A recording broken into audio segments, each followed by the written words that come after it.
Sue. Good morning, everyone. Thank you for joining us. For those of you that I have not met, my name is Marla Gordon. I'm the Director of Clinical Services here at Kendal at Home. And in the background, my woman behind the scenes is Sue Woykin is here helping me as well.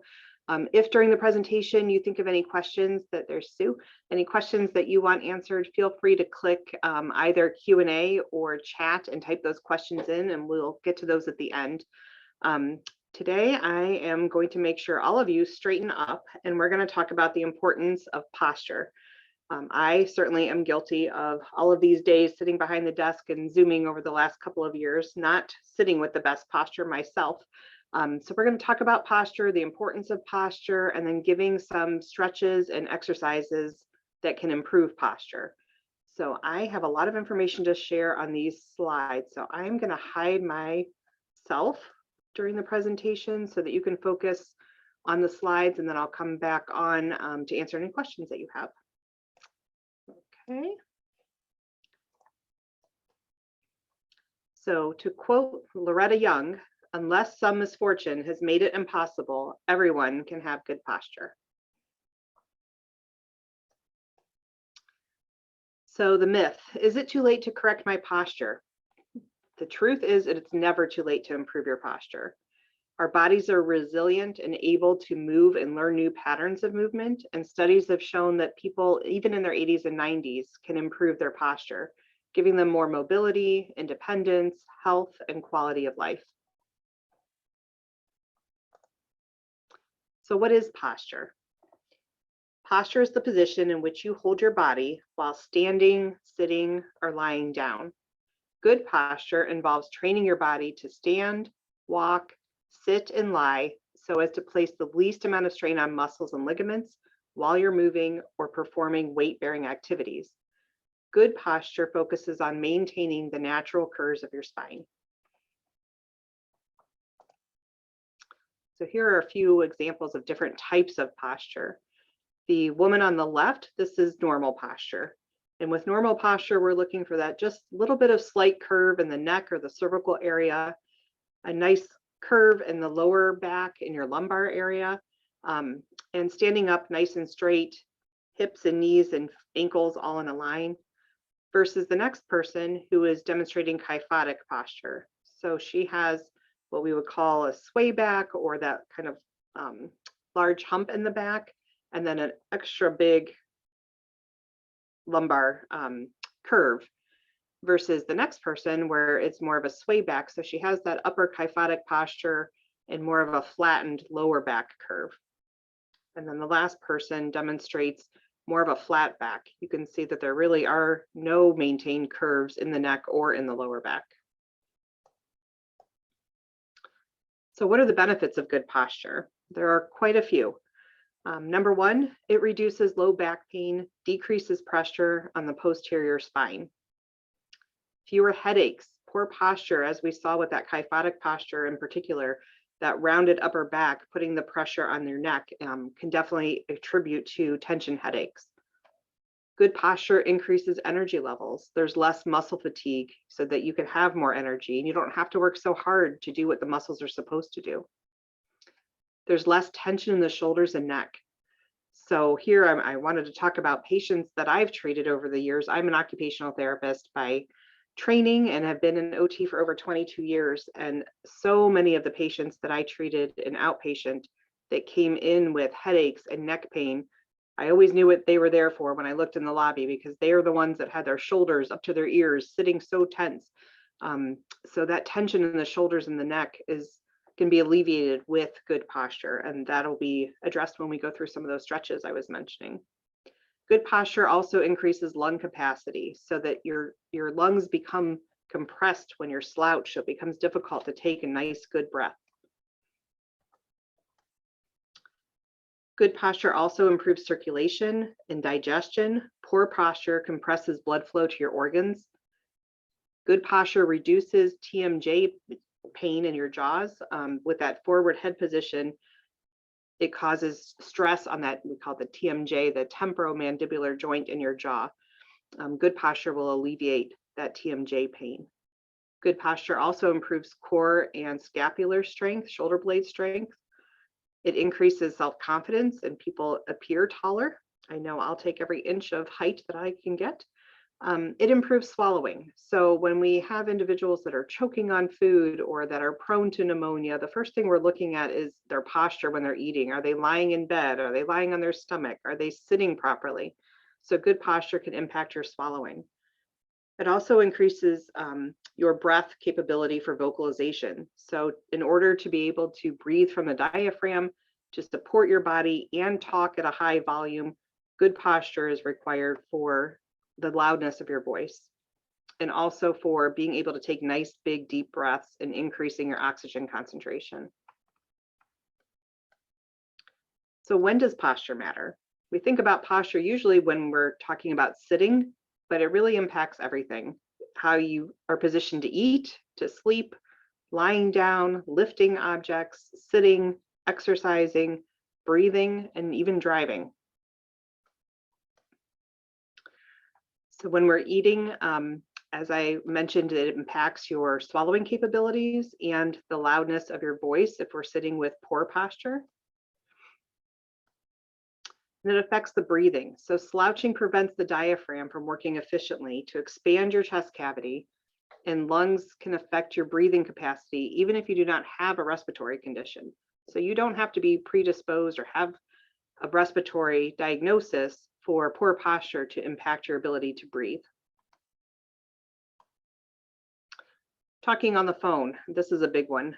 Many of us are guilty. If you still have a landline, it's been a while since I've had one myself, but years ago working in an office and sitting in this posture on the girl on the right here with my phone supported between my shoulder and my head, and taking a look at that stress and strain that puts on your neck, versus the picture on the left where she's sitting with nice alignment in her spine and holding the phone up to her ear.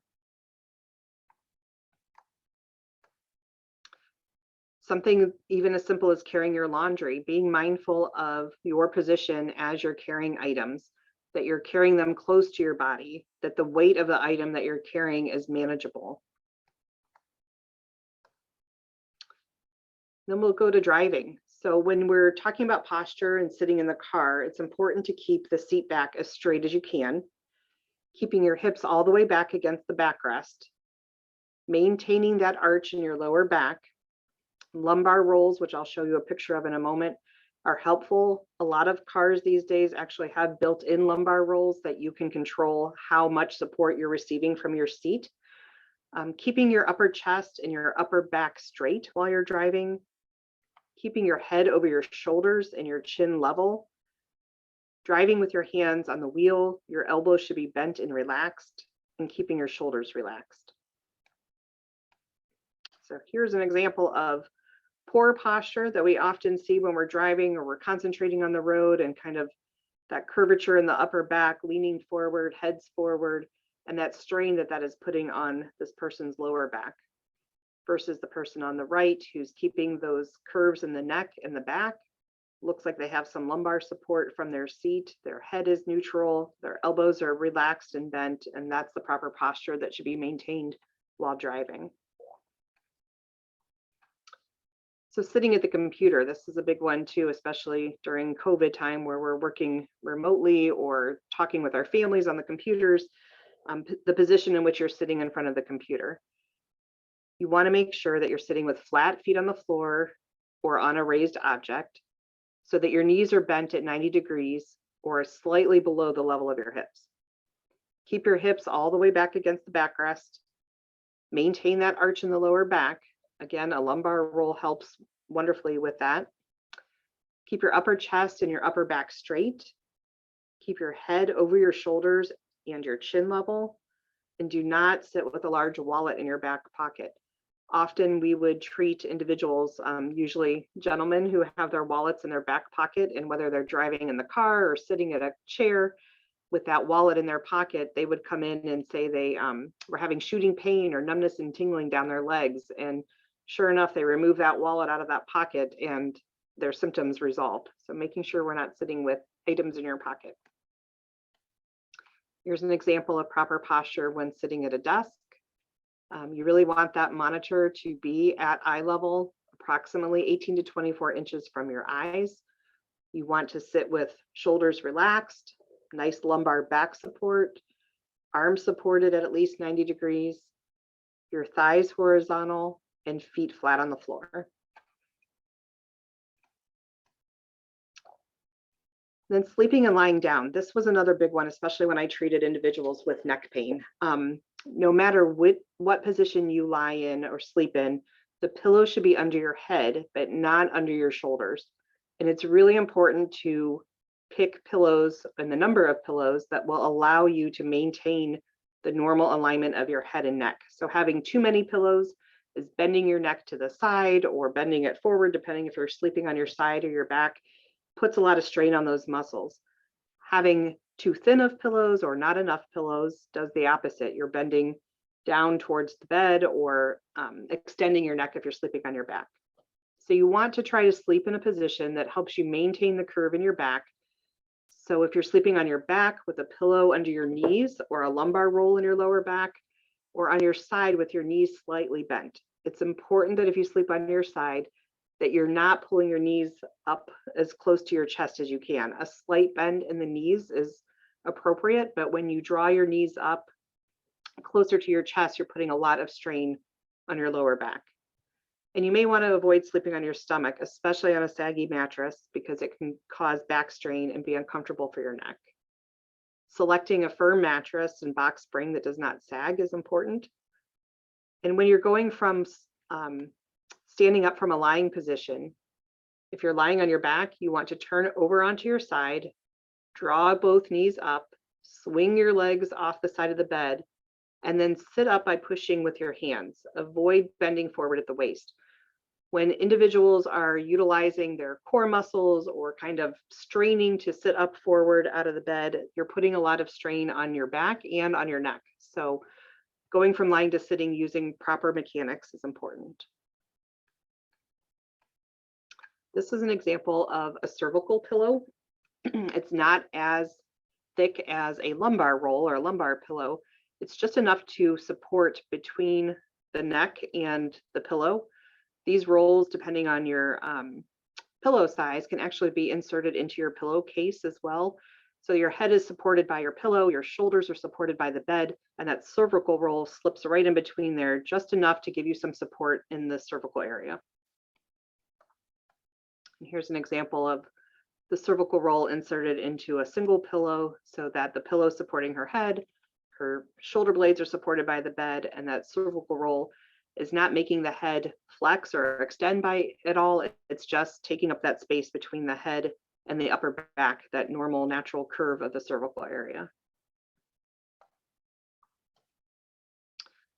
So lifting. So I've got a lot to say about lifting, as you can tell by this slide. This is where people often make the mistakes and strain their backs. If you must lift objects, do not try to lift objects that are awkward in shape or heavier than 30 pounds. And that's a general rule, but of course, that all depends on your ability. So making sure the item that you're lifting is manageable for you.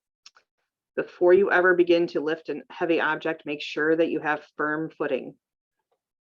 To pick up an object that's lower than the level of your waist, so essentially on the floor, you want to make sure that you're keeping your back straight and bending at your knees and hips. Do not bend forward at the waist with your knees straight. A lot of people make that mistake. They're focused on keeping their back straight and they'll keep their knees straight and bend from the hips. And that is where you're putting all of that strain on your lower back when you're going to stand up with the object in your hands. You want to stand with a wide stance and be as close to the object that you're trying to pick up as possible. You want to keep your feet firm on the ground, tighten those stomach muscles, and lift the object using your legs. Straighten your knees in a steady motion. That's the other mistake people do, is even if they're using good mechanics, they're bending at the knees. You don't then want to suddenly jerk up into the standing position. You want to make sure everything is moving smoothly and that you take your time and straighten your knees, straighten your back, all in one smooth motion. You want to stand completely upright without twisting. Always move your feet forward when lifting an object. If you're lifting an object from a table, slide it to the edge of the table so that you can hold it close to your body. Bend your knees so that you're close to the object. Use your legs to lift the object and come to a standing position. Avoid lifting heavy objects above waist level. Hold packages close to your body with your arms bent. Keep your stomach muscles tight and take small steps and go slowly. And then to lower the object, place your feet as you did to lift, tighten your stomach muscles, and bend your hips and knees to lower the object to the floor.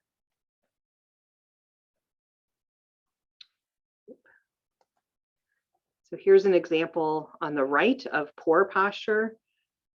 This gentleman's not bending at the knees. He's using his back, bending at the hips, and doing just about everything wrong in that picture, compared to the gentleman on the left, where he's keeping the back curvature of his neck and of his lower back nice and aligned. He's bending at the hips and knees. He's using two hands, has his feet spread shoulder width apart, and better able to manage safely that object. Here's another picture demonstrating the same things that we spoke of. Most of you have probably seen one of these little handy gadgets. You might have heard them called a grabber or a reacher. You know, of course, this is not able to be utilized when you're lifting a heavy object, but to pick up items off the floor that you might have dropped, napkins, a piece of paper, or a sock, small items that are light. Essentially, if you haven't seen this before, when you squeeze the trigger, the claw closes, and when you let go of the trigger, it opens back up. So if you do not have a reacher or a grabber, I definitely recommend you invest in one. They come in different lengths. Sometimes they fold in half for easy storage, but they are definitely a handy tool to have at home. Often the very front flat edge is typically a magnet as well. So if you were to drop a paper clip or a coin, that you could use the very tip of the reacher or grabber to pick up the item with the magnet. And we'll just talk about sitting again. So picture on the left, incorrect sitting. You can see the lower back curvature has disappeared. The head is forward and flexed, so putting lots of strain on the neck, versus the person on the right who's maintained that nice curve in the neck and the lower back. Hips and knees are aligned at least the 90 degrees to take off the strain of the back. So this is a lumbar roll, and this is the larger version of that cervical roll that I had shown you earlier. A lumbar roll fits right into that natural curve of your back.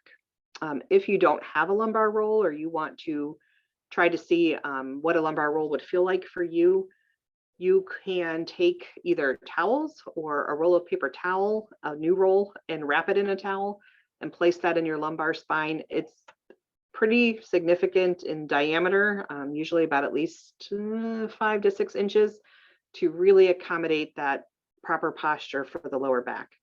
When you're utilizing a lumbar roll, you want to sit with your hips all the way back in the seat and bend forward and put that roll right in your waist area, in your curve of your lower back. They come with, you can see there, an elastic strap too, so that it's always on your chair and doesn't fall out when you go to stand up. Here's a closer picture of the lumbar roll. And then when we're going to pick up items off of the floor, maybe we don't have a reacher or a grabber, we definitely recommend utilizing what they call the golfer's reach. And they call it the golfer's reach because when you see golfers bend over on the golf course to pick their balls up off the out of the hole or whatever, out of the grass, they bend over and they kick out one leg as they're bending over to pick up the golf ball. So this type of lift should only be done with objects that weigh a pound or less. This is not a posture that you'd want to utilize to lift something of any type of significant weight. It's performed by keeping your back straight and pivoting at your hip. Your back leg should stay straight as well as you reach down to pick up the object off the floor. As you come back up from picking up the object, you want to swing that back leg back down to the ground again. And then we also have, there's the golfer's reach and then a modified or a partial golfer's reach. And this should be used for things like putting items in and out of the grocery cart, especially when you're putting them up on the conveyor belt to check out. You see people typically both feet on the ground, reaching way into that cart to get those couple things that have gone out of their reach. So this is a good way to retrieve things out of a car trunk, out of a grocery cart, or a washing machine. When you're reaching into the cart or the washing machine or trunk, you want to make sure that you place one hand on a stable surface and reach in while keeping your back straight and pivoting at your hips. Move the object as close to you as possible before lifting it up. And it's a good idea to keep one leg straight behind you to balance your weight as you reach forward.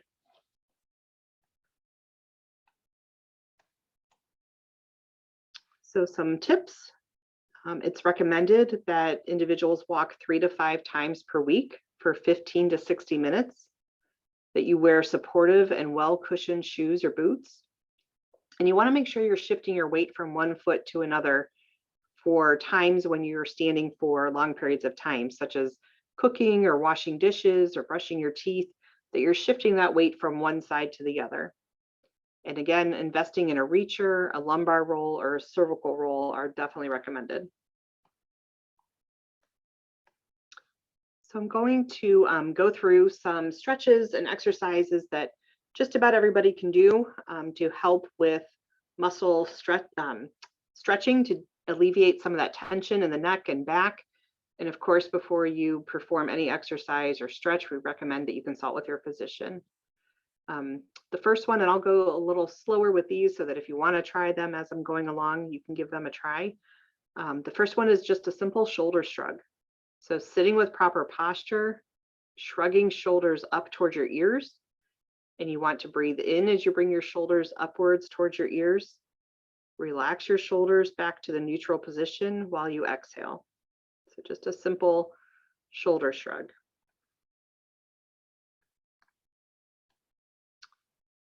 Next, these stretches. And again, if you're doing a stretch and you're feeling pain, we definitely don't want you to continue with that stretch. But if you're doing a stretch and you're feeling a pull, that means that this stretch is needed for you and you should continue doing the stretch. So this is an ear to shoulder stretch. Sitting with proper posture in a chair, you want to continue looking straight ahead. Reach around the head with one hand and gently pull your ear to your shoulder. So the gentleman's reaching around to the opposite side of his head. He's gently pulling his ear towards his shoulder, and the stretch should be on that opposite side. The mistake people make when they're doing this stretch is that the shoulder tends to shrug up towards the ear. So you want to take an inventory as you're doing this stretch, that you're looking straight ahead, the ears coming to the shoulder, and that shoulders are not shrugging upwards. To increase the stretch that you're feeling, you can place your opposite hand behind your back. So in the first picture, his arm's down at his side. On the second picture, the difference is that arm is behind his back. So that even increases that stretch even more in those muscles that he's feeling. And when we're doing stretches, you really want to hold at least 20 seconds. If you can tolerate holding for 30 seconds, you're going to get the most benefit from doing the stretch. These are not exercises, so we're not trying to go fast. We're holding to really get the most benefit from the stretch. The next stretch has the very technical name of nose to armpit stretch. Again, you want to sit with good posture on a firm surface. And you want to, if you're sitting in a chair with the back, you do want to sit away from the back of the chair. This time you're going to place one hand behind your back. You're going to rotate your head to the opposite shoulder or armpit. You're going to reach to the back of your head and gently pull your nose towards your armpit. Again, you do not want to shrug your shoulders up as you do this stretch. So one arm behind the back, turning your head with your nose pointed towards your armpit, hand behind the back of your head, and gently pulling your nose down towards your armpit and holding that stretch for 30 seconds.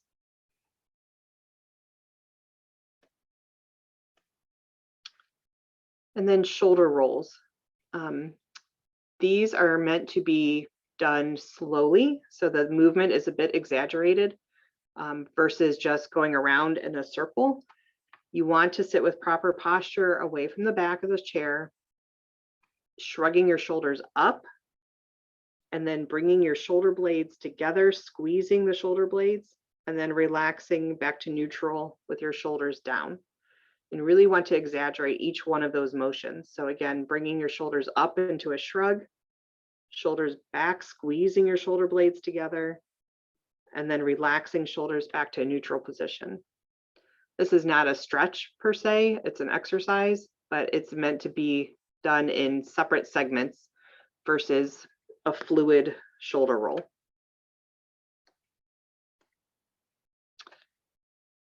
When we sit with poor posture, especially if we're rounded at the upper back, what that does to our pecs or our chest muscles is really those muscles get tightened. And so we want to stretch those muscles out. One way to do that is through the standing pec stretch. And there's two ways to do the standing pec stretch. One is to stand with your feet hip width apart, interlocking your hands behind your back, holding for 20 seconds to stretch your chest and pec muscles. And the alternative is to place your forearms along a door frame or in a corner at shoulder height. So you can simply do this stretch standing with your arms clasped behind your back and holding that for at least 20 seconds. But you do get a much better stretch if you're able to stand in a doorway with arms at shoulder level, and you're just gently leaning into the doorway until you feel that stretch in your upper chest. This again can also be done in a corner with forearms up on a wall, leaning forward into the corner, squeezing those shoulder blades together and feeling that big stretch in the chest.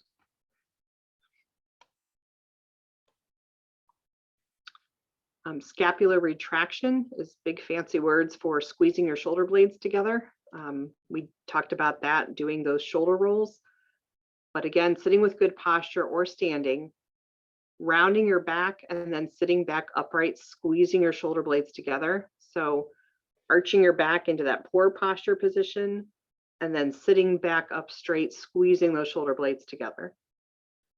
Another way to work on scapular retraction or strengthening those muscles between the shoulder blades is to use TheraBand, the stretchy exercise bands.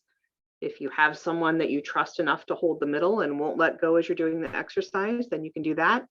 Or you can securely attach it to a doorknob, but I have learned from past patients' experience that make sure the door is closed if you're going to attach it to the doorknob. You're going to stand, and you can even do this exercise in sitting, keeping your hands at shoulder level and pulling the band back until your hands are parallel with your armpits and squeezing those shoulder blades together.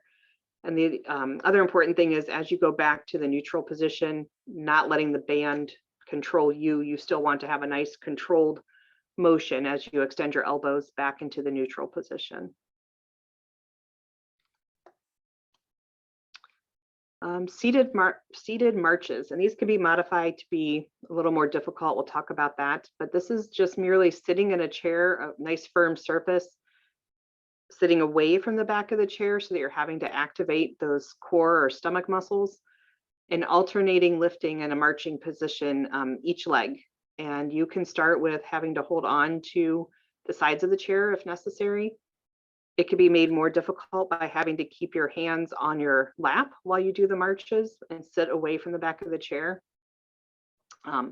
Even more difficult would be if you happen to have a therapy ball at home and someone at home to spot you and trying to sit on the therapy ball and doing marches. Or even sitting with hands on your lap, marching up and then kicking out before you return your foot back to the ground is another way to make this exercise a little bit more difficult. But the point is to work on activating those core muscles and working on seated balance. Bridging is another great exercise that is done laying on your back. I wouldn't recommend getting on the floor if you don't think you're able to safely get up, but it can be done in the bed if necessary. But it involves lying on your back or a firm surface with your knees bent and your feet flat on the floor. You tighten your core, your stomach muscles, while you lift your hips off of the surface and squeezing your gluteus maximus, your behind, as you do this motion. So you're laying with your knees bent, arms flat on the ground or bed next to you. You're lifting up at the pelvis and lower back, and then slowly lowering your hips back down to the surface.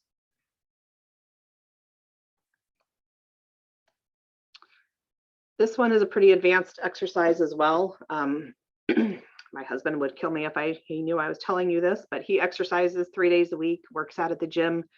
I had him try this exercise, this was years ago, but had him try this exercise and he fell right over. So it goes to show that even though you might have strong arms or strong legs, that if you're not working on activating that core and strengthening the core, you're not going to be able to do this kind of an exercise. So they call this the bird dog, because essentially when you're on your hands and knees, you're in a dog position. And when you're raising the opposite arm and leg, that's considered the bird position. So you assume a hands and knees position. We do this one a lot in therapy. And again, I wouldn't recommend it if you don't have someone there to spot you, or you don't feel that you can safely get down onto the ground and back up again. Hands are underneath the shoulders in alignment. Knees are aligned under the hips. And you are extending one arm while you extend the opposite leg, and then returning them back down to the ground and raising the other arm and opposite leg. Really takes a lot of core strength to be able to do this exercise.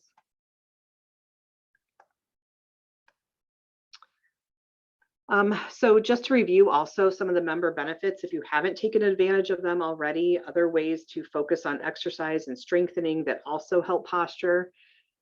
All members of Kendal at Home, we have membership to Spiro 100, which is an on-demand online exercise courses that's essentially like a Netflix for exercises that you can go online and choose if you'd like to do a Tai Chi class or meditation or cardio, seated exercise, standing exercise, exercises that focus on fall prevention. There's over 100 different exercises in the Spiro 100 library. And then usually at least once a month, they do live virtual exercises that are happening in real time as well. And they'll send an email out to let you know. I know they recently had one for individuals with Parkinson's that they were doing live. So if you haven't taken advantage of that benefit, please reach out to your care coordinator. They'd be happy to tell you how to get started with Spiro 100. And then another member benefit is that we offer personal training in your home. So back in the end of 2020, we did a pilot with a company with 10 members to see what kind of results they would get, excuse me, with 4 personal training sessions in the home. And every member that was in the pilot made significant gains in post-testing as far as strength and balance. So Kendal at Home does offer 4 1-hour personal training sessions in your home. And then if you choose to go on beyond that, you certainly can continue the personal training beyond those 4 sessions. I believe last year we had almost 110 members that participated in the personal training sessions. And then we have Movement Mondays. Every Monday we alternate. One Monday is Balloflex, and that is conducted by Terry Lanham. She's one of our care coordinators here in the Cleveland area. She is certified to teach Balloflex, which is a seated to music exercise class. And it sounds like it might be a little easier because it's seated, but those that participate will tell you, you definitely work up a sweat in that class. And then the alternating Monday, Stephanie Tuis, our care coordinator in the Central Southern Ohio region, conducts a fall prevention strengthening exercise class. So those are both opportunities to work on strengthening and exercises that also in turn help posture as well. So if you're not sure how to get started, both occupational and physical therapy can address posture and related stretches and exercises. They can make recommendations for activity modifications and equipment to maintain independence. So if you are interested in therapy, we do have partnerships with outpatient therapy in the home. If somebody qualifies for skilled therapy in the home, your care coordinator can help discuss what your concerns and wants are, and even help obtain the orders from your physician if necessary for therapy. If you're experiencing pain, definitely stop doing the exercise, stop doing the stretches, and we recommend you see your physician and then see where to go from there. All right, well, I am going to stop sharing and see if we have any questions. If you have any questions, you can type them in, you can click on chat or Q&A and type those in, and I'd be happy to try to answer them.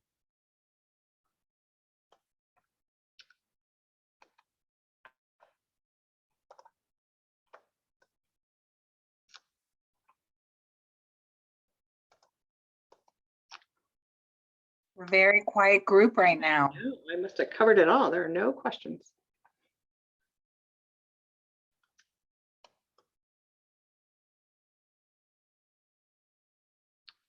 All right.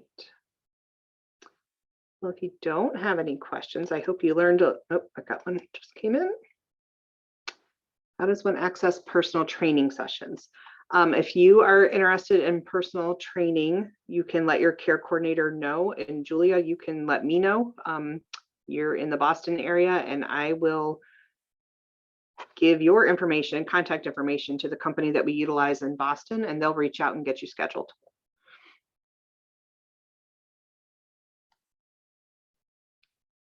Tend to move around while I sleep. Any recommendations for that? Should I constantly move around my pillow? You know, it's difficult because if you're a restless sleeper and you're constantly moving, you do want to reposition and be mindful. Of course, you know, if you're sound asleep, you might not always be mindful of that. But if you're able to consciously make an effort to modify your neck support, and you know, if you're going from lying on your side to I'm going to switch over to lie on my back, then you do want to think about putting that pillow under your knees and making sure the cervical pillow or your regular pillows are positioned in a manner that is not causing you to put strain on your neck. So at a very minimum, thinking about, are your pillows in whatever position you're sleeping in causing you to have to bend your neck to the side or forward or backward because you have too many pillows, or they're too thick or they're too thin. But that's a long answer to your question. But yes, if you're able to consciously think about it as you're moving around at night, I would try to do that. Could we put a sheet of exercises together? Sue, is there any way, I know we're recording this and everyone will have access. Are we able to send out the PowerPoint with the exercises and stretches? Absolutely, we can. I can send it out to the list of people that participated today. Okay, that would be great. Okay, well, hopefully you found this beneficial and that you will try some of those stretches and exercises and maybe even consider therapy if you think that would be beneficial for you. But I appreciate all of you joining us today and look forward to seeing you, Sue, in the upcoming events we want to mention. Yes, let me take a peek at my calendar right here. We do have, as you mentioned, Movement Mondays every Monday. We do have an event. It is a request that we are bringing back again. We have a group from the Oberlin Conservatory of Music next Friday. That's April the 29th at 11 a.m. It is a woodwind quintet that will be performing. And the students actually even come on and are willing to answer questions and introduce their pieces. They've done a lovely job at during their previous concerts, and we're really happy to bring them back again. So that will be next Friday. And then watch your mail because your statements will be coming out next week, and there'll be a new calendar there for May with all our May events. All right. Well, thank you all for joining. I appreciate your time. Have a great weekend. Bye-bye.